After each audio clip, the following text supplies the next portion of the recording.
Morning, brothers and sisters. I'm so happy that we have finished the Chinese New Year. Some of us are still celebrating.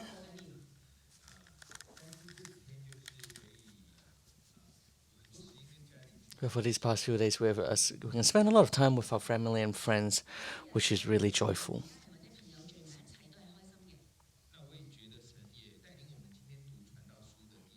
And I think God is leading us in reading the fourth chapter of Ecclesiastes.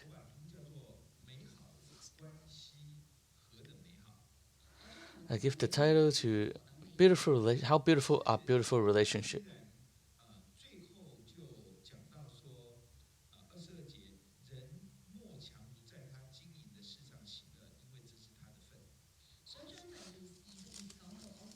In verse 22 in the last chapter said,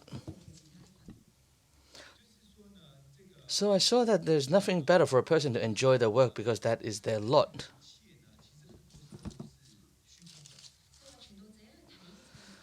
The author sees that many things are meaningless. Many things under the sun are meaningless.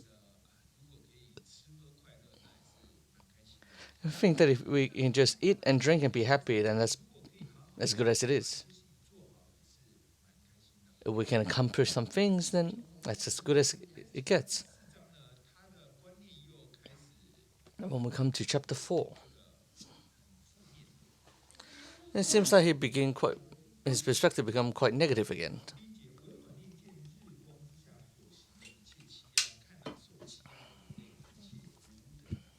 First one, again, I looked and saw all the oppression that was taking place under the sun. I saw that the tears of the oppressed, and they have no comforter.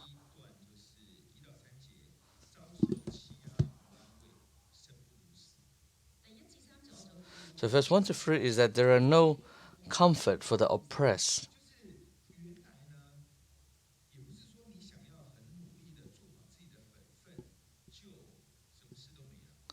Well, it's not like that you just do your work well and then nothing will happen to you. But actually in the world there are a lot of oppression. So there are people who are more powerful than you who come and oppress you. And you're powerless to fight against them. And they will take away what you have toiled for. Whether it's your property, your wealth.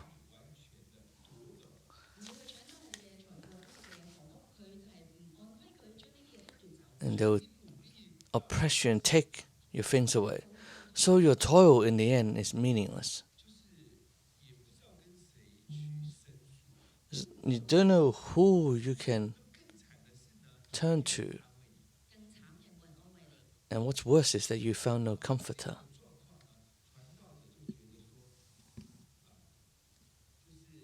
At such a state, the teacher thinks that he become very negative.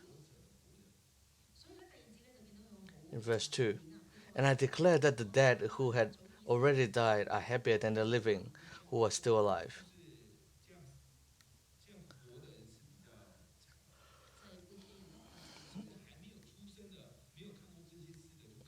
It's better to be dead than living. And even better than both is one who has never been born. Because he sees that a lot of oppression in the world.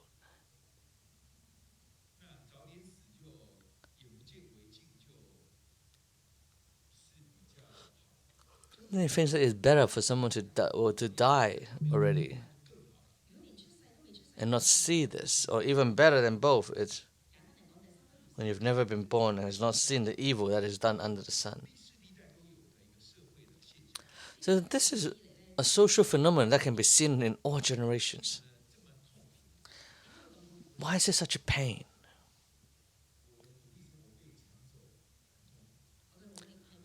What I toil for has been taken away from me. It's painful. And I have no comforter. Nobody understand my pain. Then it's even worse. Then some people would rather die. At church, a lot of the time when we listen to the prophetic prayer of others, God will say that they love us.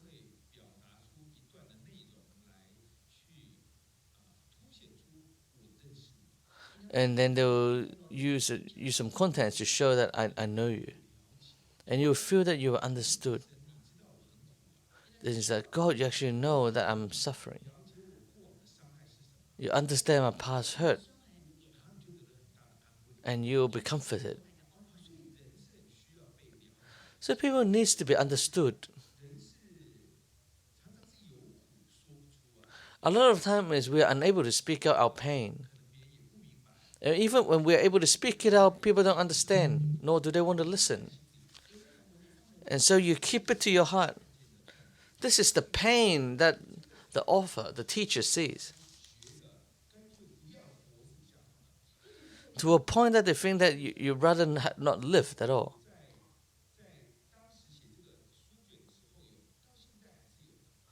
This pain was there when the book was written, and until now it's still here present.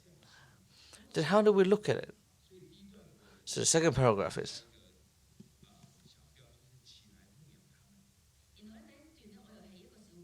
so I'll give us the first paragraph a small title is to disciple them.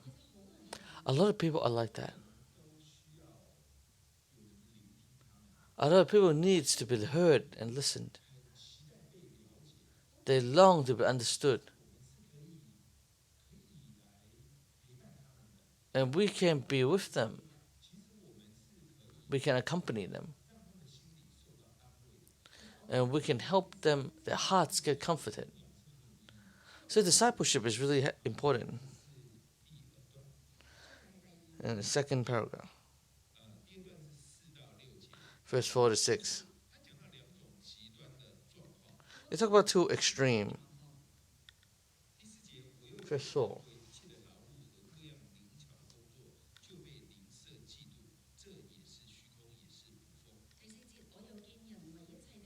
And I saw that all toil and all achievements spring from one person's envy of another. This too is meaningless, a chase after the wind.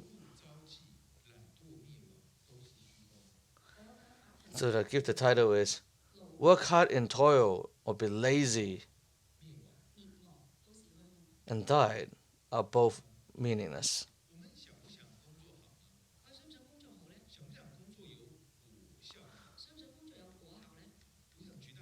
Do we want to achieve something from our toil? I think most of us do.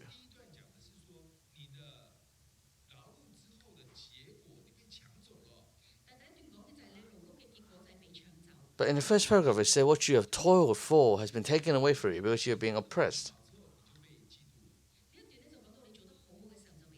And this is saying that when you're doing well, people are envy of you, and they will come and attack you and destroy your work.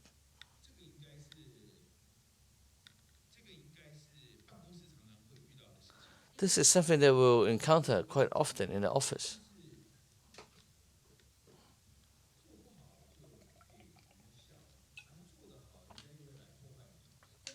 Like if you're not doing well, people will mock you, but if you're doing well, people will envy you and destroy you.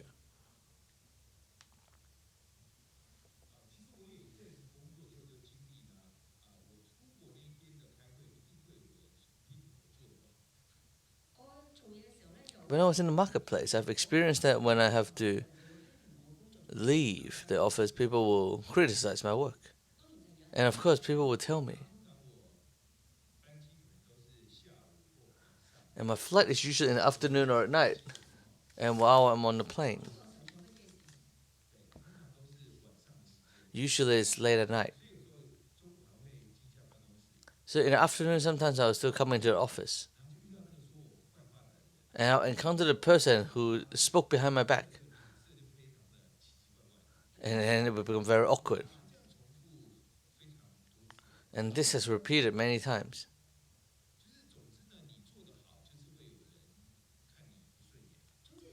So if you're doing well, people will be envy. Because there will be people who value a great deal about the achievements and performance of their work. They really they don't value that they have to do very well, but they value that they have to do better than you. And if you're better than them, they are not happy and they will have to try and destroy you, break you down.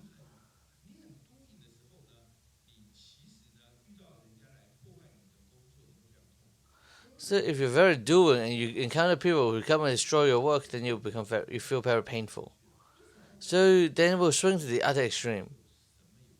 Well, then perhaps ought to do nothing, since since I don't want to be envied by others. Then I'll just let go and chill.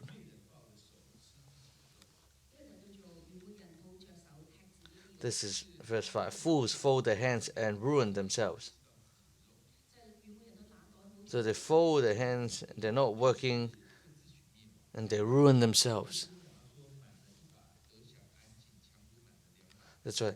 Better one handful with tranquility than two handfuls with toil and chasing after the wind. So say if you are chasing after one handful, you have tranquility. But if you have two handfuls, then you have a lot of problems will arise. So do not chase after doing too much, because there are people who will fight over it for you, over you. We need to work diligently. But if our whole person focus on that our work, there will be problems.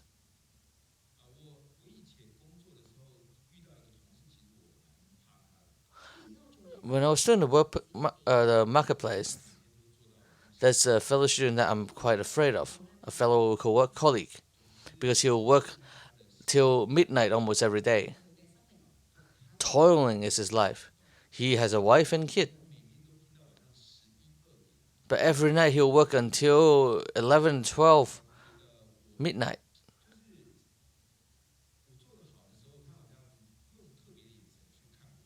When I'm doing well, it's like they look at me in a weird perspective.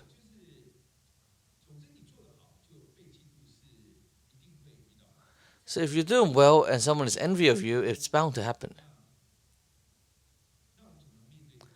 Then how do we face it? How do we deal with it? The most important thing is to not treat your work as your God. Don't treat God to be the most important thing in life. For if you exalt other things above God, God is not pleased with it. And somehow God will cause this thing to have become problematic. We need to ask God to help us. In verse 78.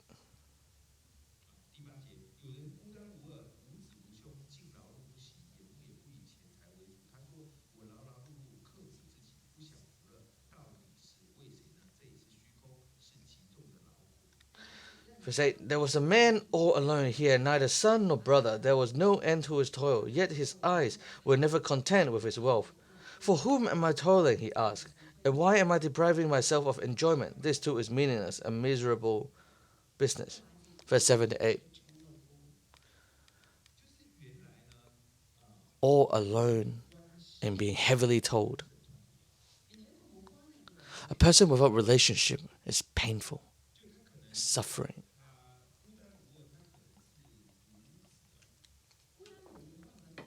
They're all alone, perhaps they're the only child. They have neither brother nor children, and they're alone. And just keep on toiling, keep on toiling. Because if they don't toil, they don't know what to do.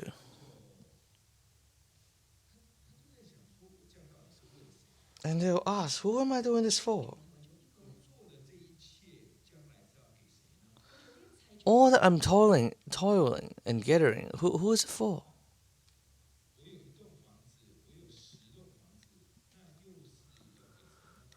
I can have one house or 10 houses. Who will I give that to?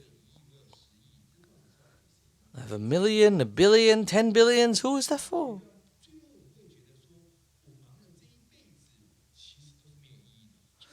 In the end, you'll discover that I toil all my life, but it's meaningless. It's meaningless. Because they don't know, who am I doing this for?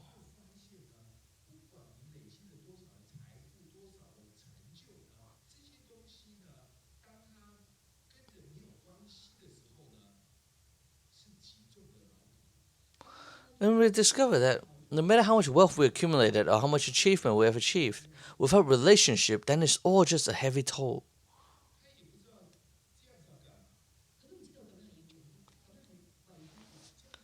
They don't even know what are they doing it for? Who are they doing it for?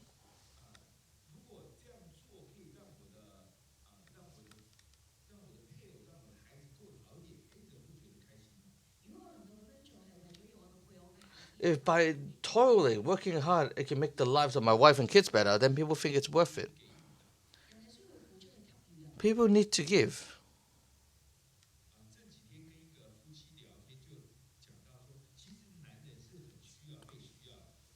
And when we're discussing with some couples, and we realize that man needs to be needed. Really,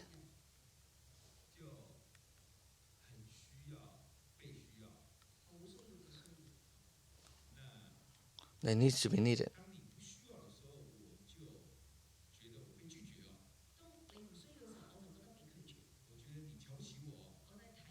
When I'm not needed, I feel like I'm rejected. I feel like you despise me. I feel like I'm an extra. I'm redundant. There's a different sort of twistedness we're entering. People needs to be. People need each other. So when a person is all alone, it's a heavy toll.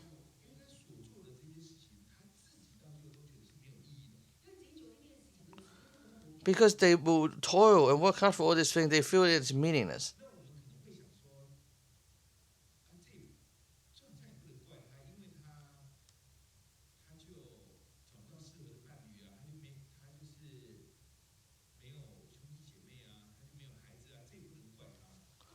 Perhaps will think that, hey, you can't blame them that they can't find a suitable spouse or nor have uh, brothers, family, or siblings or children.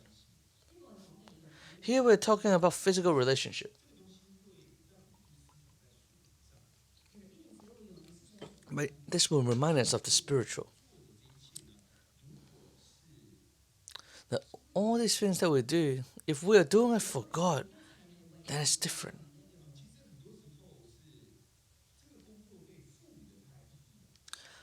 A lot of the time is that then our toil will be given meaning when we're doing it for God. Say for example, when we are playing the piano, we are we can perform really well,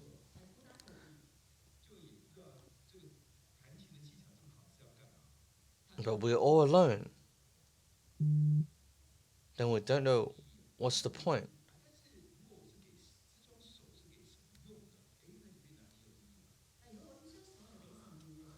But if my hands are being used by God, then it's all different.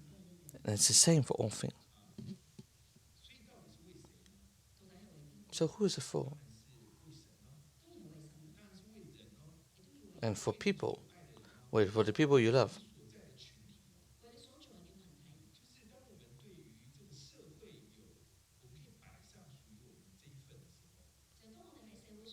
When we can do our part for the community and for our family, and we'll find that is meaningful.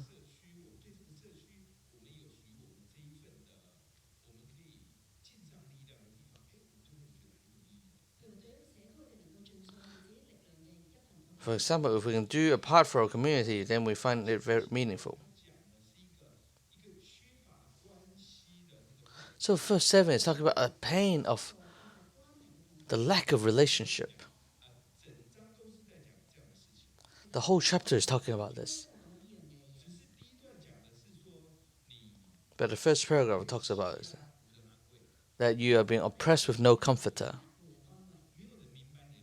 Nobody understands your pain.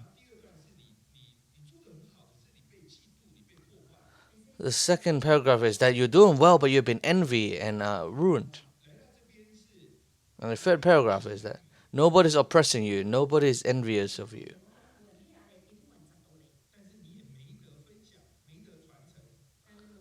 but you can't share nor can you pass it on to anyone, then you feel painful, for you don't know where your meaning is. So it's a heavy toll. And from verse 9,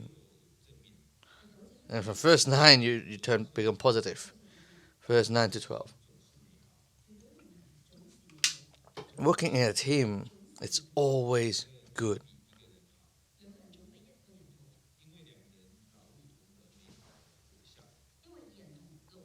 Two are better than one because they have a good return for their labor. Why do we say that two is better than one?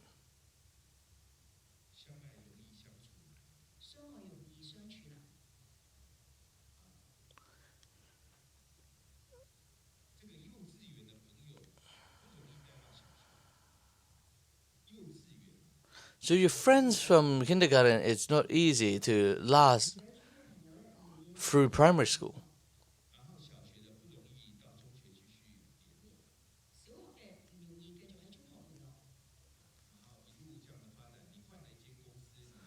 And likewise, for primary school friends to last through secondary school.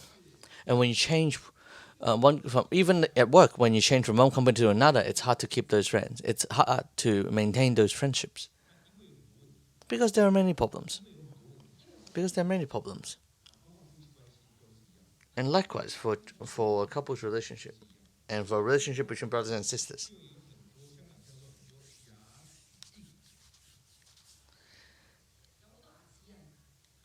In Chinese, you say that there are a lot of bite marks over each other. It it means that there are a lot of problems. That there are a lot of past problems. But here's saying, even so, it's better than being alone.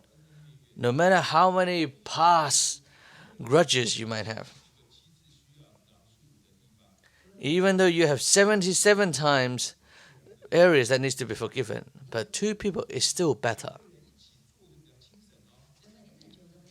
When the two of them are doing something together, it's easier, so they can share with each other.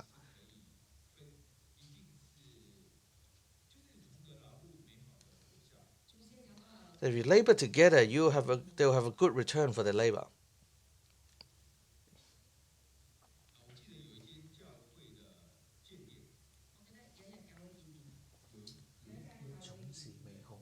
I remember there's a church building event for a church, but they are suffering. And they said I have to leave this church building committee. They said that they can't bear it anymore. And then I see that 2 months later, the church building has finished. And I told them, you know what? Just close your eyes and sleep through it, and 2 months will go by.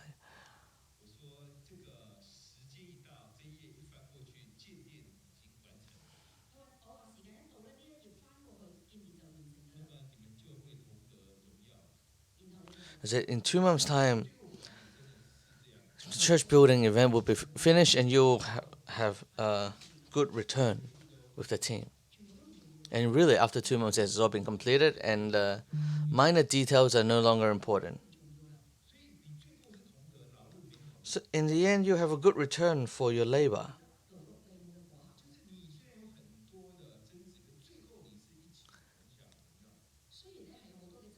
Even though there are a lot of conflicts, but in the end, you have a good return. No matter where you go, there might be a time that you might stumble and fall, but the person next to you can pick you up. So even if you're tired and you're just sleeping through, but sleeping together, you'll feel warmer. If someone comes to attack you, then you have strength with three people together.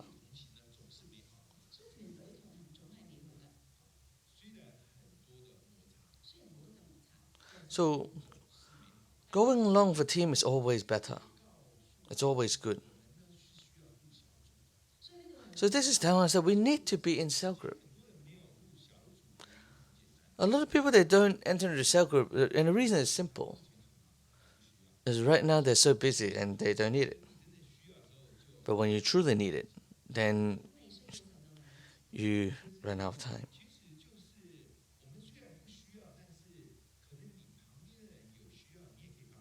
Even though you might not be in need, but the person next to you are in need, then you can help them.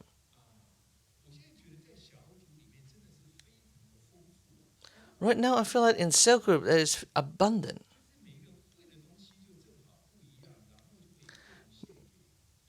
because the skill sets we have are quite different, and so we can contribute to each other.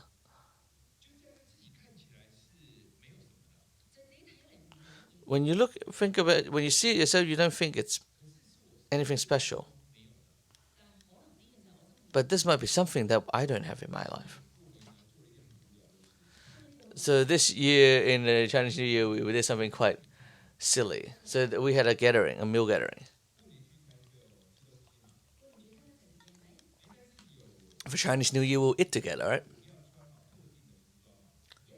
And there was a meal gathering that we have to wear special costumes, and that's a special requirement for our costumes. And because we didn't have much time to sort it out, so we'll just buy it online through Taobao, and they were actually very cheap. And during that meal, we will all wear our costumes. And after we've taken some photos, we have some games to play. And after the mealtime, we still have some activities where we can do. But we actually didn't do anything in the end. And we were just taking photos. And we took some silly photos. But it's quite joyful.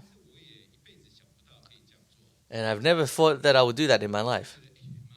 But I thought, hey, it's pretty fun. Hey, next day, then tomorrow we'll change to a different costume.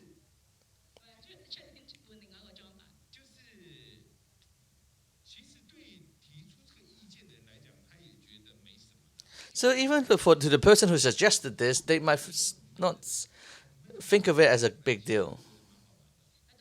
But for us who are quite boring, it's actually quite fun to go along.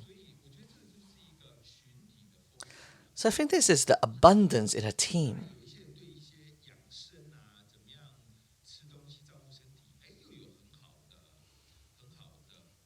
And some people have some great insight in regards to looking after your body and having being on a diet. They have good tips on how to help your body maintain a great shape. But sometimes we don't need to be so professional. Sometimes doing things that are quite silly are quite fun as well. It is quite meaningful, but it might be something that I don't know how to appreciate. It's not something that I have in my life. So, being in a team, going along in a team, is always good. It's something that we'll have in a cell group.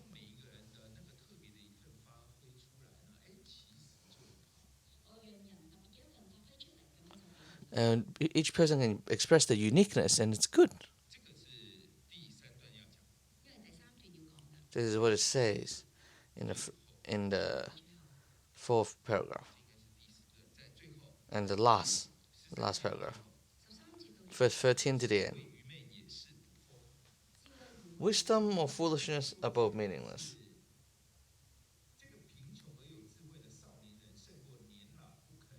Better a poor but wise youth than an old but foolish king, who no longer knows how to heed a warning. And it says the youth has rise up and replaced the king.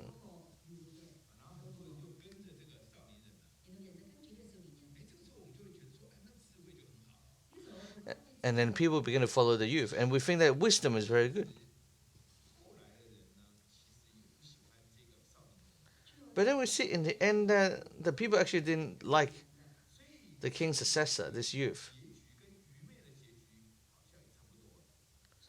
That it's like the outcome of wisdom and foolish are the same. The foolish has been replaced by the wise.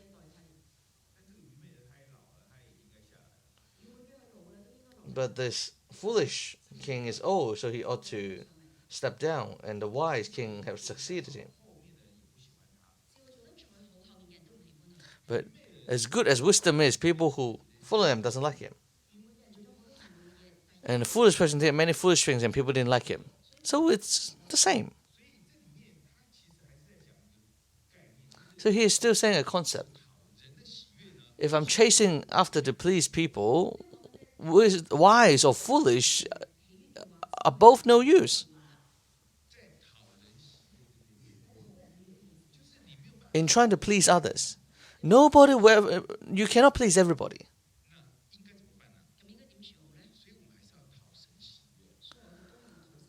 So you need to please God. You won't have to be afraid that God will change.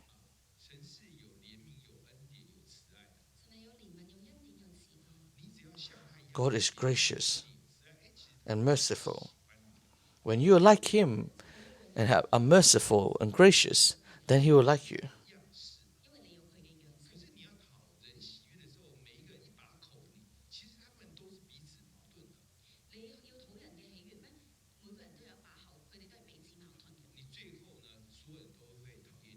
In the end, people will dislike you. So in the end, the most important thing is relationship. People long to be comforted. People want to be understood. People need to share. They need to do something for other people. They need to walk together.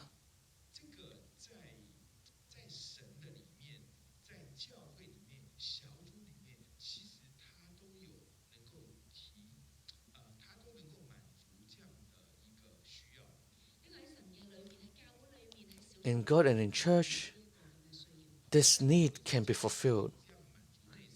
But if you can be satisfied in your family in this aspect, then that too is a great blessing.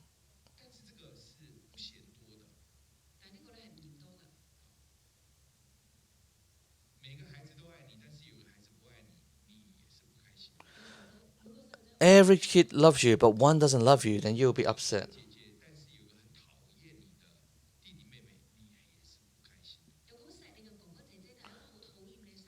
You have brothers and sisters that love you, but you have one sibling that doesn't like you, then you will be upset.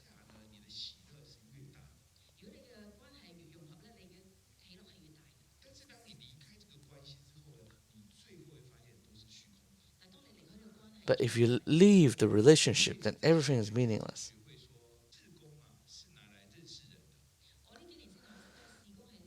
These few years I realized that ministries are there for us to come to know people.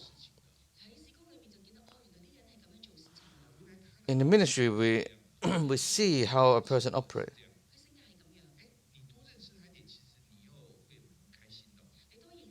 When you get to know them more,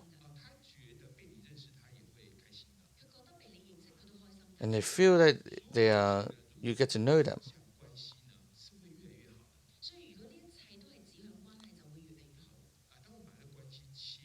If all this is for a relationship, then it's good.